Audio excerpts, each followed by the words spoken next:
That now brings us to our minutes. Do I have a motion to approve the minutes from our September 24, 2012 agenda? Motion to approve. There's a motion to approve. Is there a second? Second by Councilman Howard. Any further discussion? See none, I'll call the question. All those in favor signify by raising your right hand. That's 6 in favor and 0 opposed. That brings us now to our invited guest, Mr. Ewing, for a Sound Bites of Snellville.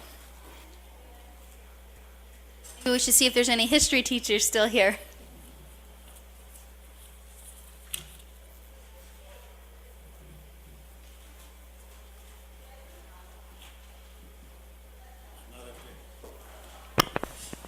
Can you hear me in the back? All right. Mayor, it's good to be back again. Since I last had the privilege of being here, I took a little trip. Actually, I visited 10 countries, and there I was privileged to walk among some history of the Roman times. And one thing that came to mind I thought I'd share with you briefly. Gython, Greece, a walled city still intact, over 1,000 people living inside the walled city. An aqueduct that brings water 7.5 miles, built by the Romans, still being used. And while I was there, I thought, what would have happened to that in Gwinnett County?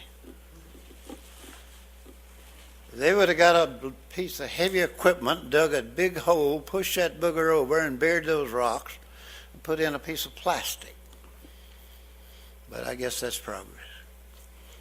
It's really fabulous to go over there and see how they have preserved, not all, but a great deal of their history. And us Americans go there and get real excited about it. And my goodness, here I am worried about history that started, 1818 or 1923, however you want to look at it. Okay, to review briefly what I covered the last time. Anybody remember? The school system. Right. 5 points. Snellville Consolidated School was the fourth school close in Snellville. 1922 to 1957, 34 years. In my opinion, it was the most important education facility ever in this community. It provided us all a sense of belonging, a sense of heritage, and a sense of pride. I believe the school was the key element in the great progress and the moral value of the Snellville community. Snellville Elementary School, same building, from 1957 to 1969, 12 years. The Snellville Middle School, same building. First middle school in Gwinnett County, 1969 to 1974, 5 years. We formed an they formed an alumni association. First met in 1938. It still meets now the last Saturday night in April each year. And as I mentioned before, we have well over 200 people attend that each year. So there is a pride in what took place back then. Tonight I'm going to talk about churches. I covered the churches briefly during an earlier presentation. The churches here were formed in the 1800s. In 1882, in fact, the first church was formed in Snellville, community proper. And I talked about previously the churches around the surrounding area, but this is Snellville community property, 1882. Using the schoolhouse, known alternately as the Spring School or Bryant Spring School, for their first meeting, and where they formed a church called Dyron Baptist Church. It was formed with 7 charter members. The following year, in 1883, they constructed the first building, and they changed the name of the church to the Snellville Baptist Church.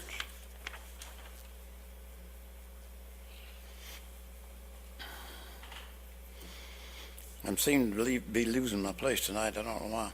It's what happens when you take a break. The building was initially a bare wall building, no ceiling, no lights, but fans, yes, they had fans. The ladies fans like this. Most of the gentlemen fan like this.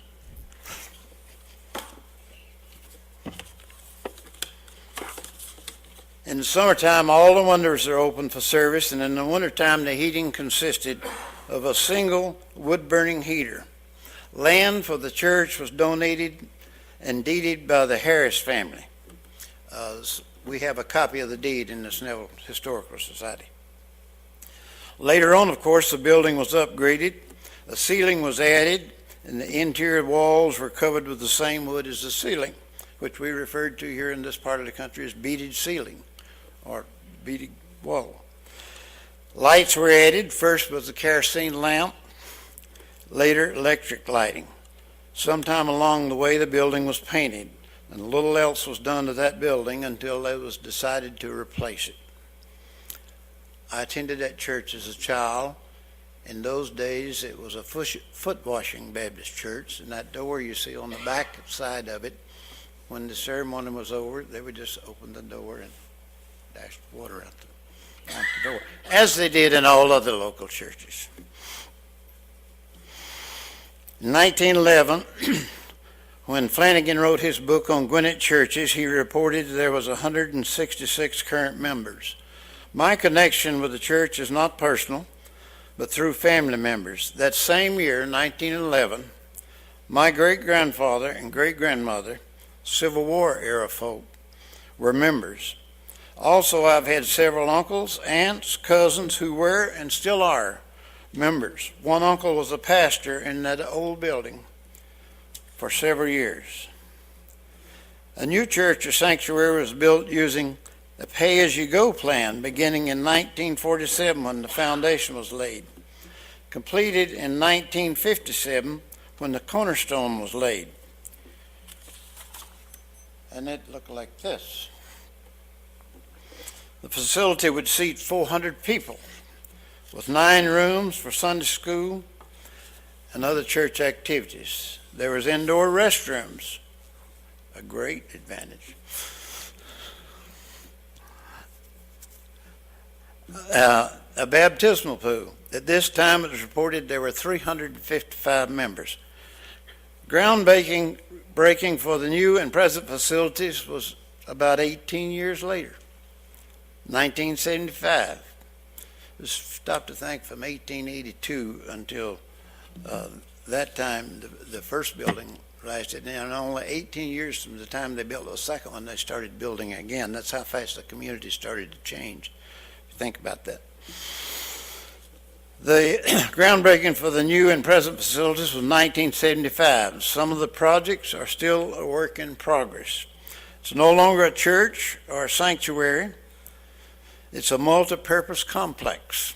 Current membership is unknown, but it's several thousand.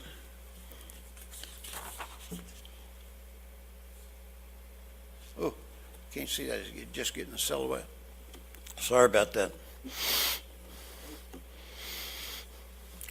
By the way, in 1982, the Snellville Church published their own little history, and it has some of those deeds and what have you in it. You can't hardly find a copy of it anymore, but there was a history published 30 years ago. Seems like it's a short time, 1982. Well, the Methodists got busy soon after the Baptists. The Snellville Methodist Church was organized in 1884, 2 years later, with just 10 members. The church was formed in the schoolhouse again, but not the same schoolhouse, in my opinion. This time it was, as you remember when I talked to you about the schools before, and we talked about Brown's Academy. I believe this church was formed in Brown's Academy, which sat right adjacent to the Methodist Church. They held worship service in that schoolhouse until their first building was built in 1886.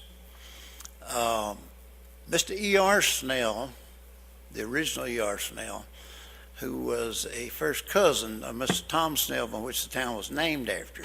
His first job when he came to Snellville was to help build that church, according to all the information I can find. The Snell family verifies that. The building was built in 1886. A lot was builded at the church deacons by Joseph T. Snell, the man the town was named after, 1 acre, and we have a copy of that deed, by the way. It was not donated. The first facility, while appearing more modern than the Baptist church, the building was also very sparse. It had homemade bench pews, and the building was heated by 2 heaters. If you got there first, you got the warm seats. By 1911, there were 66 members. That's the year, again, Mr. Flanagan wrote his book on Gwinnett County churches. And in 1951, there were 160 members. By that year, 1951, funds were being gathered to build a new church. One published document states that the Methodist Church was temporarily disbanded for a short time in 1923. I can't find any further documentation on that other than that one reference, and I don't know why that is. The new Methodist Church, also built of granite, was completed after 1952. While a new building was being constructed, service was temporarily held in the school, the consolidated school that I talked about last week in the gymnasium, and subsequently in Zoar Methodist Church down in Snellville. The new facility included a choir loft, kitchen, and social room in the basement, and 6 rooms for Sunday school and other uses. It was soon realized, as did the Baptists, by the Methodist congregation that they had not built a large enough sanctuary. The town was growing, and they were bursting at the seams much sooner than they expected. A new facility was planned. It was began and completed in the 1980s. And of course, everybody is familiar with that and knows that it's just across the way over there. And as you know, the trade involving the city, the old city hall, is now a part of, which was a part of the Snellville Consolidated School before it was City Hall. It's now part of the Snellville Methodist Church complex. The Snellville Historical Cemetery has always been used by both church congregations, although it was started on land donated to the Baptist Church, again by the Harris family. To my knowledge, it has always been a community cemetery. There were no other churches available in the town for a number of years. I never knew anything about another denomination of the Protestant church. I never knew anything about the Catholic church. I never knew anything about Jewish people. Well, I know some that lived in Lawrenceville. The next church in Snellville, I believe, is the Little White Church on Scenic Highway, Grace Baptist Church, just north of Darkwood Road. It was built, I believe, in the middle 1950s, and I haven't been able to resolve exactly when it was built yet. But my mother and father had a little house right down below that after they sold the farm in sight of that. They moved there in 1954. I don't think it was there then, although I was away in the service, but I'd come home on leave. And it was built sometime shortly after they moved there in 1954. I will find out when it was.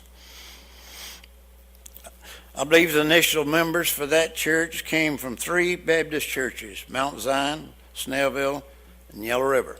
It was a split, starting in the Snellville Baptist Church, and other people joined it, and they formed. Mr. Dolph Moon donated the land for that church and cemetery. He owned that farm at that time, which his wife had inherited, and that's how that church came about.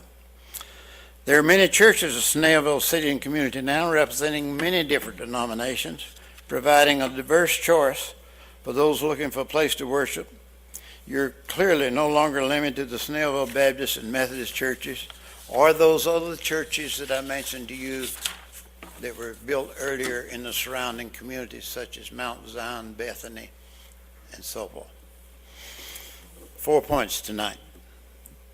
The early citizens of this community had to walk, ride, or drive outside the community to reach the church. The first church was Darien, 1882. It changed to Snellville Baptist the following year.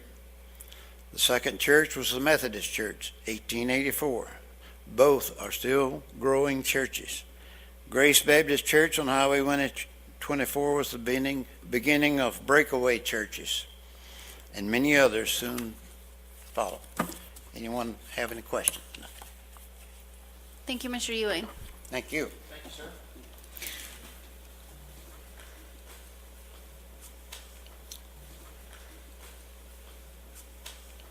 I don't see Mr. Williams for a report on the Planning Commission, so we will move on to our consent agenda.